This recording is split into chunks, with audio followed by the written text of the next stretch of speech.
A real-life yandere has stabbed a dude in Tokyo. This is a pretty messed up story, and I'm going to show a few pictures that are a little bit messed up, and I might have to censor some parts of them. So if you want to see those, stay tuned, and if you don't, I understand, but here we go. And I just wanted to preface this by saying that Japan is a very nice, very safe place to live in, so don't be scared away by these freaky stories. Occasionally when some kind of violent crime does happen, it's usually something real wacky like this, and it's always something interesting to take a look at. Also, I tried to set up some mildly creepy lighting for this video. Is it creepy? First of all, just to clarify for people who are not sure what a yandere is, it is basically a mashup of two Japanese words, yanderu, which means to be in the state of being sick, and dere-dere, which is kind of like to be infatuated or love-struck by someone. You put those together and you get a word, yandere, which is used for this kind of archetype of character, typically one that you see in Japanese anime, usually a female character who is very loving and affectionate, and then can just suddenly snap and become totally homicidal and aggressive and whatnot.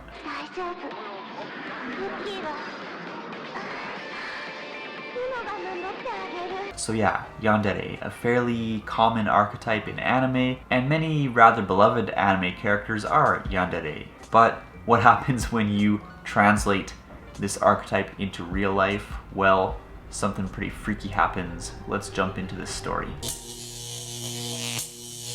A 21-year-old woman, Yuka Takaoka, was taken into custody as an attempted murder suspect the other day. According to police, before 4 p.m. on the 23rd of May, Takaoka was suspected of stabbing a man in his 20s or 30s in her Shinjuku apartment multiple times with a knife-like object. The man was taken to the hospital with serious injuries. Police say that after stabbing the man in her room, Yuka Takaoka was standing in the entrance to the apartment covered in blood. According to a witness, I saw a young woman being taken away.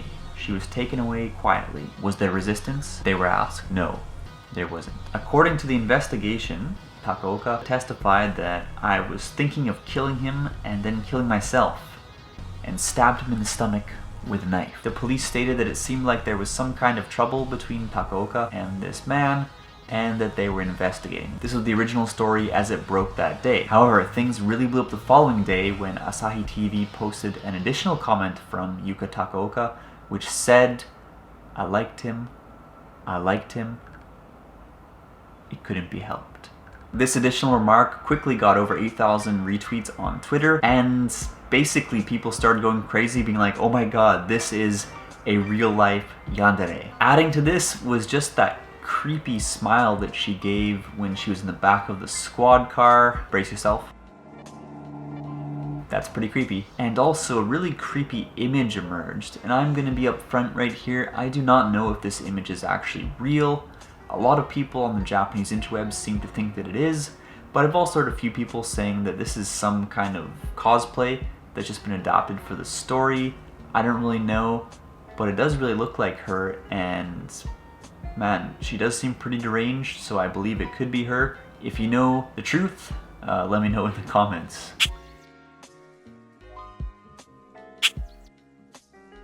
But look at that, that is pretty crazy. Sitting next to the body of someone you've just stabbed, casually smoking a cigarette, and making a phone call.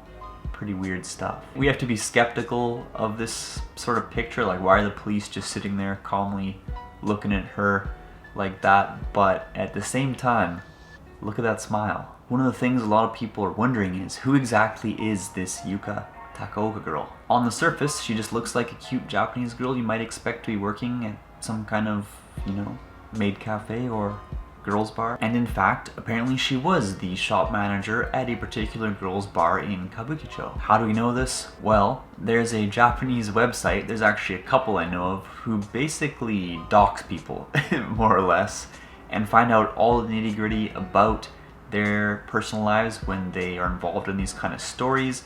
So there is just a ton of information online about her right now. And yeah, apparently she was staff at a girls bar. For those who don't know what a girls bar is, it's basically like a light version of a hostess club. However, the girls are usually behind the counter and they'll just chat with clients instead of sitting next to them and pouring them drinks directly or anything like that. But it's also rumored that this girl, Yuka Takaoka, may have had various debts and was working other jobs to pay them off. That would make sense when we consider the second part of the story, which I'm going to talk about in just a second. It also seems like she was aware of her own kind of mental health issues, as she was putting up Instagram photos a while back, hashtagging them with a mental health tag and kind of putting it out there. So maybe she is someone who's been suffering from long-term mental health issues and didn't get the help she needed. However, this brings us to the second part of the story, that is the victim, the person she stabbed. Apparently, this guy was a young man in his 20s or 30s. He looks pretty young, he's probably in his early 20s as well. A young man known as Runa, who is a host at a club in Kabukicho. He's apparently number 3 at his club. Basically what that means at these host clubs, and just as an aside, host clubs are basically kind of bars where a lot of handsome dressed up dudes who are real smooth talkers will entertain basically female clientele who want to come in and enjoy that kind of fantasy. They make a commission, they rack up pretty big liquor bills for the clients as best as they can. That's how they move up the ranks in their club, and apparently this guy was at number 3. People have found his Instagram and Twitter as well, so I guess if you want to look at him more, you can check those out. But anyways, what were these two people doing together, and why was he stabbed? There are a lot of theories going around, and basically it's nothing but theories at this point. Many people suspect that perhaps they were in a kind of quasi-relationship and Runa cheated on her, or she could just be totally crazy. No one really knows. The one thing it is certain is that most people are quite horrified by this crime, but at the same time, I've noticed something, and this is not just Japanese people, but also different foreign people who've come in and got wind of this crime. A lot of people seem to be kind of weirdly obsessed with how she's cute. It's almost like they're sort of fetishizing it. I've even seen like different comments, especially to be honest, from different foreign people who've chimed in on this, that they wish they were that person who was being stabbed. I know, I'm sure they're just kidding, but people are into some pretty weird stuff, who knows. Anyways, this is what it looks like when a yandere exists in real life. I think it's pretty scary stuff, and it honestly, man, makes me worry about just like, you know, being careful what kind of partners you associate with. I mean, for all you know, they could be a yandere. Anyways, that's that, and let's just finish as usual with a couple Japanese tweets. Here's one. Yuka Takaoka is seriously f***ed up. The image of her smiling after she just killed someone is utter madness. Indeed it is. Let's close with a comment from Minoru Ogino, who is, at least in Japan, a fairly well-known, I guess you'd say, congressman or assemblyman. He's a public official representing the Ota district in Tokyo, and of course, Ota district in Japanese is Otaku, so otaku.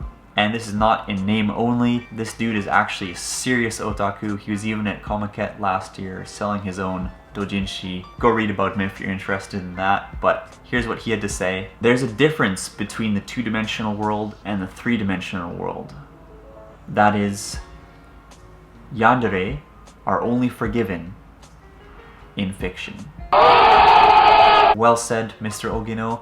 I do hope justice is served, but I also hope that this girl gets whatever help she needs. She clearly has some kind of mental illness, and I hope that the victim makes a quick recovery. I don't know much about him, but even if he is a big douchebag, doesn't deserve to be stabbed. That's pretty terrible. Well, that's it for this story. A real life yandere here in Japan. What do you think about the story, and what do you think about yandere in general? Do you have a favorite yandere character in anime, manga?